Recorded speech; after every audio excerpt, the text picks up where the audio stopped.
जब जब दान की बात आती है दुनिया कर्ण को याद करना नहीं भूलती। परंतु क्या आपको पता है कि ऐसी क्या कहानी है कर्ण और दान के बीच? अगर नहीं तो आइए जानते हैं इस रोचक कहानी को। महाभारत का युद्ध चल ही रहा था और सूर्यास्त होने के कारण सभी अपने अपने शिविरों में थे। उस दिन अर्जुन ने कर्ण को पराजित कर दिया था, इसलिए वह अहंकार से चूर था। वह अपनी वीरता की डींगे हाँकते हुए कर्ण का तिरस्कार करने लगा। यह देखकर श्री कृष्ण बोले, पार्थ, कर्ण सूर्य पुत्र है। उसके कवच कुंडल दान में प्राप्त करने के बाद ही तुम उस पर विजय पा सके हो, अन्यथा उसे कोई पराजित नहीं कर सकता था। कर्ण केवल वीर ही नहीं अपितु दानवीर भी है। उसके जैसा दानी ना आज तक हुआ है ना ही कभी होगा। कर्ण की इतनी तारीफ सुनकर अर्जुन से रहा नहीं गया और वह तर्क देकर उसकी उपेक्षा करने लगा।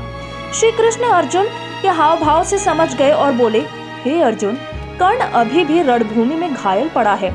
तुम चाहो तो उसकी दानवीरता की परीक्षा ले सकते हो। अर्जुन ने श्री कृष्ण की बात मान ली और कर्ण की परीक्षा लेने के लिए दोनों ने ब्राह्मण का भेष बनाया और उसके निकट जा पहुँचे। मरणासन होने के बावजूद भी कर्ण ने उन्हें प्रणाम करते हुए वहां आने का हेतु पूछा।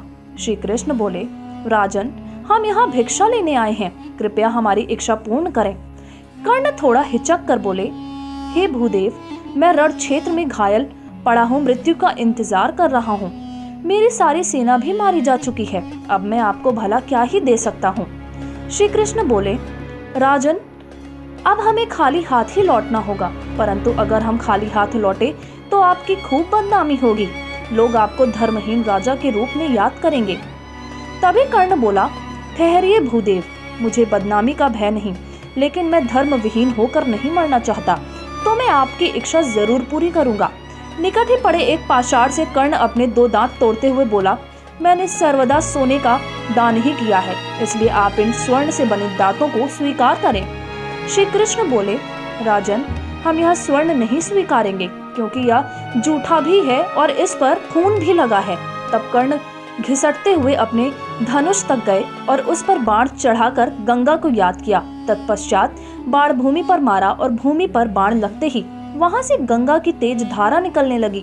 कर्ण ने उस धारा में दांतों को साफ किया एवं उन्हें देते हुए कहा, हे देव, अब यह स्वर्ण जूठा नहीं अपितु शुद्ध है, कृपया अब इसे ग्रहण करने की कृपा करें।